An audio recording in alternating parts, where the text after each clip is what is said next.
Why he is so? The reason is that he is the mediator. He had the comprehensive approach. That's why my topic is comprehensiveness of Allama Behabadi. His jami'iyat and comprehensive is very important. Look to his works. So, by Allama Behabadi, as he is mirror, we understand that what was going on in the 10th century of the Allama Behabadi he was living in. On that century, he is writing some of books in Arabic and in Persian. It is the mediating. Look how many aspects I mentioned that he is mediating. Why is that? Why is writing in Persian? Because at the time of the Seljuqis, they emphasized, they were, as I mentioned, they were radical Sunnis, radical Hanafi Sunnis, but also they were very interested in Persian literature. So he sees that, he witnesses that now it is the time to write a comment, but in the Persian language as well. He is writing in Arabic as well as in Persian. Here, let's come to his works of the Allama Behabadi. His jami'iyat and comprehensiveness produced in a way that Salajika, they were anti-Shia. Now, we are approaching after, before him are Salajika, they were anti-Shia and they were radical Sunnis. And after him, it is Safawite. Which Safawite, they are very Shia and somehow a bad tendency to the Sunnism. What is the role of one alim in this era? Before you are Seljuqis, they are Hanafite, Sunnis, radicals. And after you would be the Safawite. They are Shias. What is the role of one alim here? The role of alim here is that he is writing the book, or let's say he is commenting to the books of the ulama of the Sunnah. If he is commenting to the Mantiq and writing Hashia of Mullah Abdullah, he is commenting to the book of one Sunni alim. If he is it is not only in Mantiq, it is in Bismillah ar-Rahman ar-Rahim, in Tafsir as well. He is commenting to the Tafsir of Al-Bayzawi. You see, Bayzawi is Sunni alim. I think he was very smart of his work, in a way that he see that if I want to make a comment, I have to select the one who is the Sunni. That's why he selects the work of the Bayzawi. And you know the tafsir of Bayzawi is very, what we call it, very sarfi, nahwi and balaghi tafsir. When he says that, the Salajika, they are Bismillah ar-Rahman ar-Rahim, they are anti-Arabic literature, insisting in Persian language. He, as an Iranian, insists to the greatness of the Arabic literature. I think it is not by chance to say that he selected the book. He, by his smartness, by very consciousness, he selected the book to mediate between the Arabic literature as well as the Persian literature. What is the result of that? We said that one of our discussion is that what is the result of being comprehensive of these both? We see at this time, last night I was reading one book. He used a very good term for this era. He says that at this era, we have the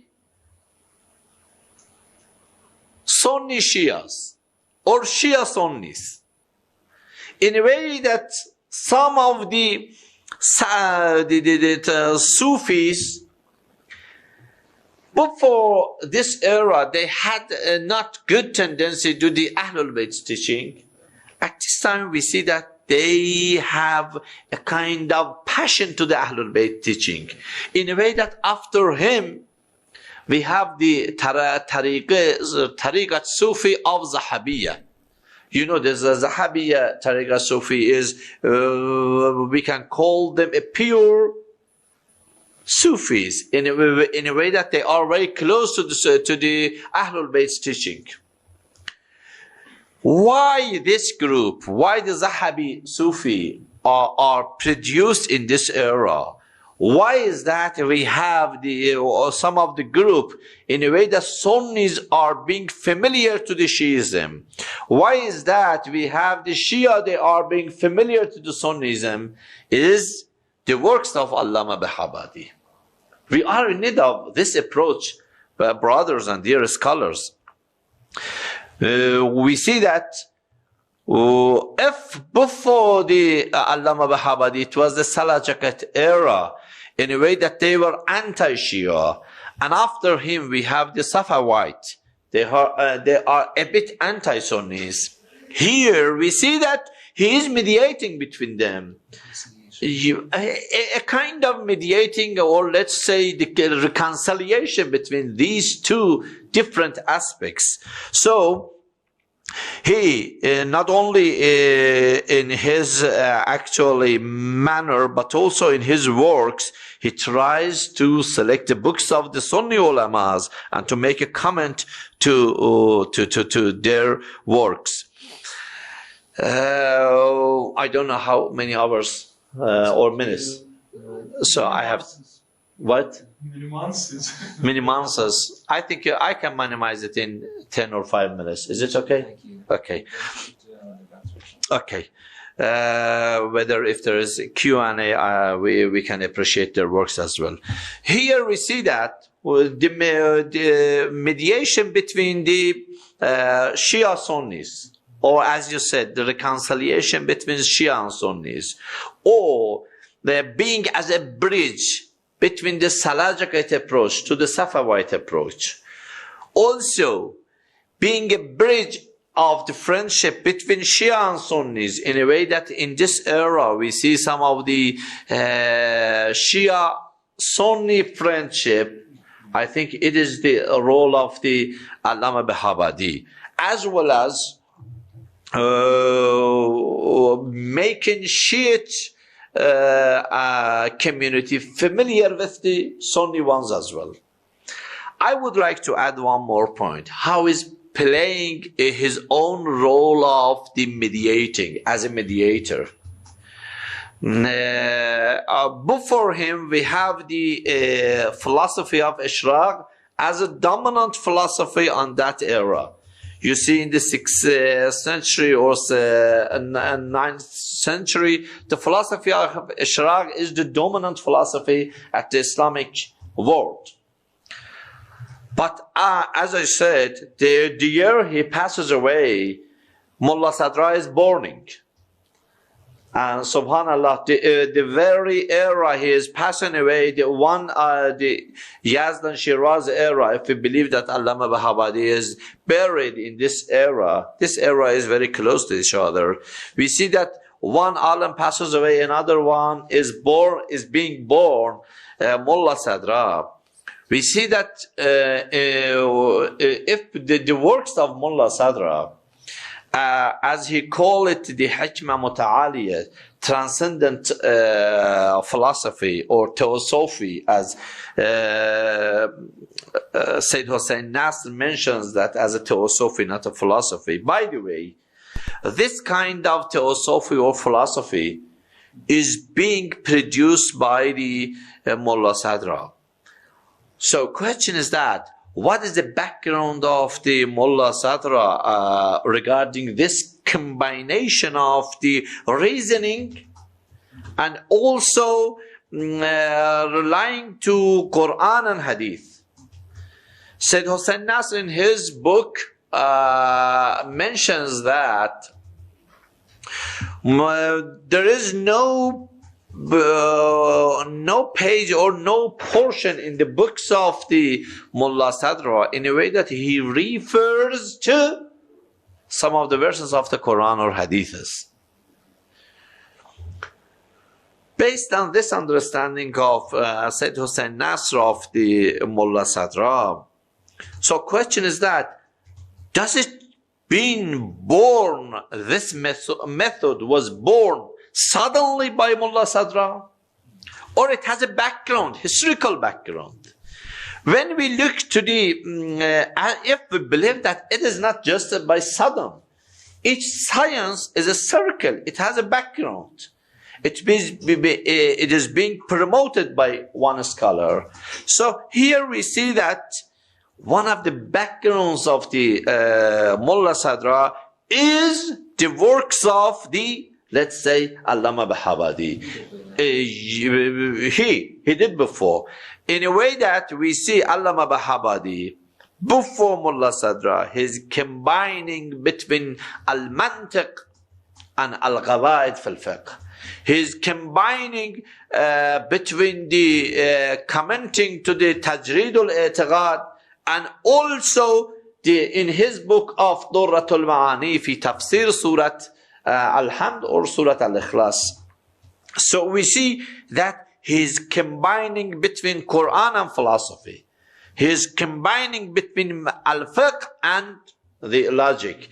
In a way that when you look to the Allama Behabadi, you would see that this man is the man of combination. This man is the man of the mediating. This man is being to make a comprehensive approach to the sciences of the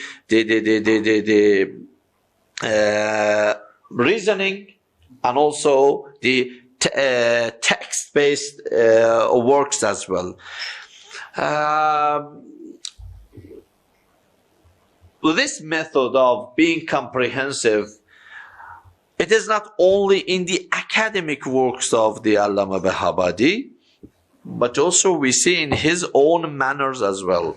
That's why initially I wanted to point my title of lecture as the Allama Behabadi's, his manner and method of comprehensiveness. Because in his manners he is also as well. Look, he has a good relationship with the Safavid leaders, Safavid dynasty, as well as he is serving in the financial issue of the Imam Ali's Holy Shrine while being very spiritual. You see, sometimes you are very spiritual man, but you would like to deprive yourself from being attached to the financial issues. Because those of issues deviates your mind from the spirituality. And sometimes you are attached to the spirituality, you hesitate to be in financial issues. We see that this man tries to combine all of them together. I don't like to go through the spiritual, or what we call it, some of the karamat narrated from the Allama Behabadi. Just I would like to say that the man in this position of spirituality is still he is current the financial issues of the haram of Imam Ali alayhi salam to be a mediator. Also, I was reading in his manner of mediating. We saw he was mediating between the Safavid dynasty and also the Shiite community. They were suffering from some of the social problems. To conclude and to sum up the discussion, I would like to say that when we look to the Allama Behabadi, and if we sum up and give a brief image of the Allama Behabadi, we have to say that he is the mediator of the everything. Mediator in method, mediated in manner. In manner of his personality, he tries to mediate between the Shiite community problem and the Safavid dynasty. In his manner of the mediating, we see he is mediating between the spirituality and social aspect of the life. Also in method, we see that, which is very important, and today we have to learn from Allama Behabadi. That's why we have to thank those who are in charge of this conference, who underlined and highlighted the position of Allama Behabadi. We see that how he is combining between Shia and Sunnis by referring to the books of the Bayzawi, by referring to the books of the Sunni scholars, commenting to them. He was able. I'm not well scholared in the logic, but as you know, in the beginning of the session, you mentioned that his book of Hashim Mullah Abdullah, it was the famous book, and also the very authentic book in the Hausa for long years and maybe the centuries to read his book. He was able to have his own views as an independent book in a way that to make his own view an independent works. But we see that he is commenting to the book of the others. I think one sign of this is that on that time, commenting was one of the regular method of research. Commentating was one of the regular, or comment writing was one of the regular message. And the second is that I think he was very smart and cautious of this topic, that he tried to make a kind of reconciliation, as you mentioned, between Shia and Sunnis. He knows that now the dynasty of Seljuqis are passing away, and the era we are approaching to the Safavid. He should play his own role. He knows that one radical Sunnis are moving away and another Shia group are coming to the power. Who should be the bridge? It is the role of Alim to should be the bridge and reconciliator. And also in his work, by combining the reasoning and text, we see that he opened the gate for the hikmat of the muta'aliya of the Mullah Sadra in a way that before him we have the Ishraqi Sohravardi's philosophy, which is based on the illumination of the Ishraq. But here he opens the gate to the Mullah Sadra in a way that Mullah Sadra in his hikmat muta'aliya, he refers to the Quran and Hadith. In an extent that Sayyid Hussein Nasr says that I won't call the philosophy of Mullah Sadra as a philosophy, but a theosophy. Because it is, when you look to the works of Mullah Sadra, it is not a pure philosophy, reasoning, but also you see the sources of the theology as well. So I would like to end here. Maybe there would be time. I will go through rest of my lecture.